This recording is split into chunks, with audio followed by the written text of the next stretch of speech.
All right, this is Mr. Ippolito, and we are on. We're in chapter 5 of the textbook on page 196.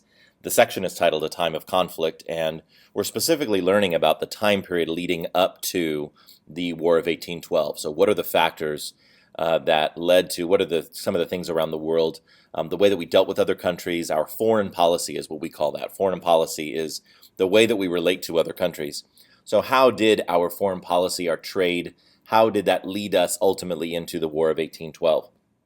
Right now we're in the presidency of Thomas Jefferson, which means we're in between 1801 and 1809. And so that kind of sets the scene for what we're going to read about right now. The first section we're going to read is Defeating the Barbary States. Trade with Europe was critical to the U.S. economy, meaning it was very important. Americans sold crops and natural resources to customers in Europe. They purchased manufactured goods made in Europe. After the American Revolution, pirates began attacking American ships in the Mediterranean Sea. So a lot of times when we think of pirates, we think of pirates of the Caribbean. Those were typically, the ones in the Caribbean were typically English pirates. So if you've ever ridden the ride or you've seen the movie, the Disney movie, you'll know that they were primarily pirates from England, the ones that were in the Caribbean. These pirates that we're learning about were in the Mediterranean. So these are pirates from North Africa. These are so it's a different kind of pirate, but it's the same idea that they're attacking ships in hopes of getting some sort of treasure, taking whatever valuable cargo is on that ship. The pirates came from four small countries on the North African coast: Morocco, Algiers, Tunisia, and Tripoli. Together, these countries were known as the Barbary States. Barbary pirates raided Europe and American ships, taking property and enslaving sailors and holding them for ransom. European governments stopped such raids by paying the Barbary states tribute, a forced payment from one country to another. So earlier, when we were learning about John Adams' presidency, we talked about how we learned about how the government of France wanted to force us to pay tribute, a forced payment, in order to simply be able to speak to the representatives of the French government, and we refused. We thought that that was ridiculous. So this is another example of one group of people demanding tribute, and in this case, the countries of Europe were willing to pay that tribute in order for the pirates to leave them alone. We didn't want to do that, but we did for a little while. We'll keep reading. In exchange for the tribute, their rulers agreed to leave European ships alone. For a time, the United States also paid tribute, but Jefferson stopped this practice and sent warships to the Mediterranean Sea to protect American merchant ships. At first, these military patrols went badly. The warship Philadelphia, and you'll notice the word Philadelphia is in italics, and the reason why is because it's the name of a ship. The warship Philadelphia ran aground near the Tripoli coast, and its 300-man crew was imprisoned. To keep the pirates from using the ship, 60 American sailors, led by Stephen Decatur, raided Tripoli harbor and burned the Philadelphia down to the waterline. The next year, a small force that included a handful of American Marines marched 500 miles across the Sahara and captured one of Tripoli's provincial capitals. A line in the U.S. Marine Corps anthem, "To the Shores of Tripoli," recalls that victory. So if you've ever heard, I'll sing for you a little bit. If you've ever heard the Marine Corps hymn, it starts, the very first line refers to the Mexican War. We'll learn about this in a couple months, from the halls of Montezuma. And then the second line is "To the Shores of Tripoli." So it's "From the halls of Montezuma to the shores of Tripoli, we will fight." Well, and then it goes on from there. I don't need to sing the whole thing for you. So "To the Shores of Tripoli," that is referring to the battle against the Barbary pirates, because Tripoli is in Libya, which is on the North African coast. It inspired a wave of confidence in the ability of the United States to deal forcefully with foreign powers that threatened American security and prosperity. So good for Thomas Jefferson for standing up for Americans and our shipping and our rights. American neutrality is challenged. A more serious threat to American overseas trade came from two much more powerful countries, Britain and France. By 1803, the two nations once again were at war.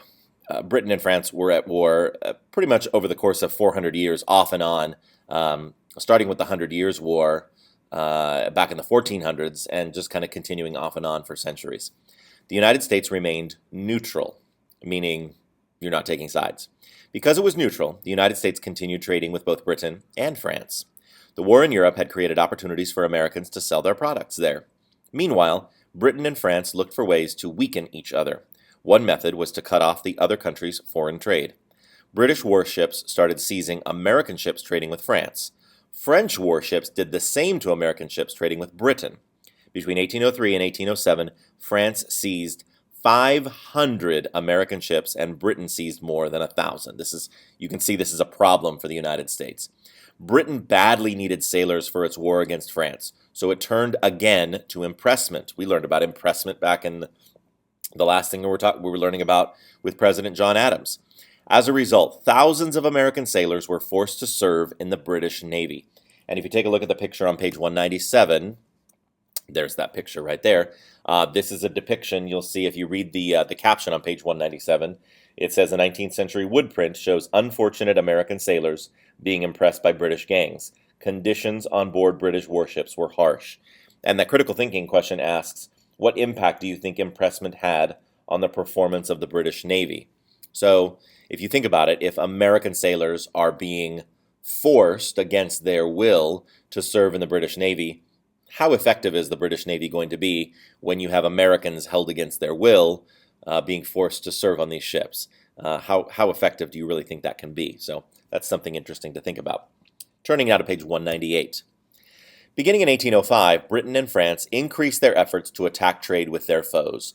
No matter what American merchant ships did, they risked being seized by either Britain or France. So in the middle of Thomas Jefferson's presidency, again, I told you that Thomas Jefferson served from 1801 to 1809, we have this continuation of American sailors being seized, American ships being seized, and in some cases American sailors being taken. So Thomas Jefferson really has a problem.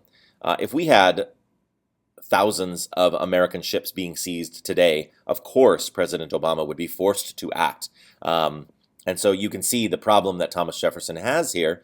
President Jefferson really has a big issue to deal with. How is he going to respond? Let's find out.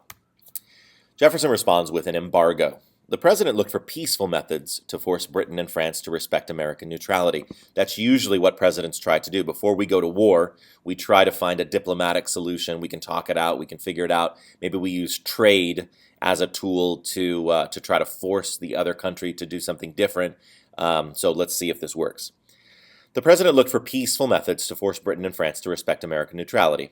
He decided to use an embargo, a government order that forbids foreign trade. In 1807, Congress passed the Embargo Act.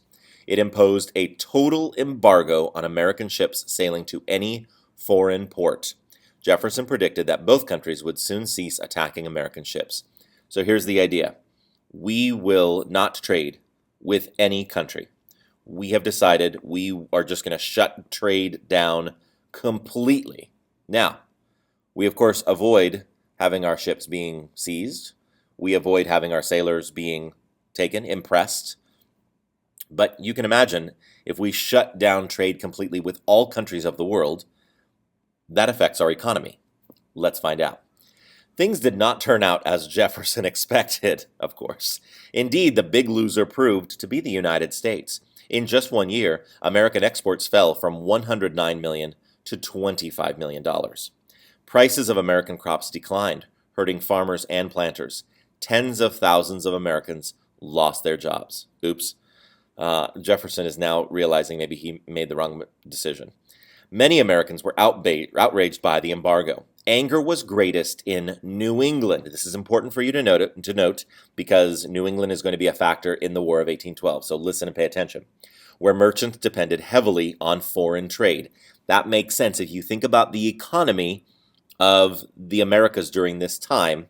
The South, what are they primarily doing? Where do they primarily make their money? They're making their money in cash crops. Crops like tobacco, crops like cotton, indigo, which is a blue plant that's used to make dye. If you wear blue jeans, indigo is what is used to dye your jeans. So the South grows cash crops. The middle part of the United States during this time, Pennsylvania, Delaware, New Jersey, that part of the country, they're growing primarily food crops. But in the north, in New England, in Massachusetts, Connecticut, Rhode Island, New Hampshire, they are known for their shipping. And if we've stopped all shipping to other countries, and the only place you can ship to is other parts of the United States, then that's really going to affect an economy that is based in shipping, and that is New England. New England, where merchants depended heavily on foreign trade. Thousands of Americans turned to smuggling, the act of illegally importing or exporting goods in order to evade the embargo. So what do you think the word evade means? I'll use it in another sentence.